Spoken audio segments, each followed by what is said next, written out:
Servo-driven, pneumatic and winding with 2 master rolls. Each roll undergoes 6 slitting to produce 12 lanes in total.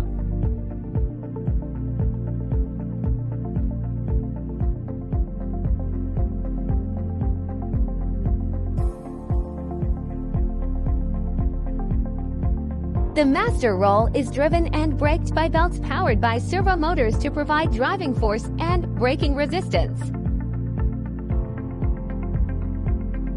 Servo-driven slitting blades slitting the spunlace into stripes.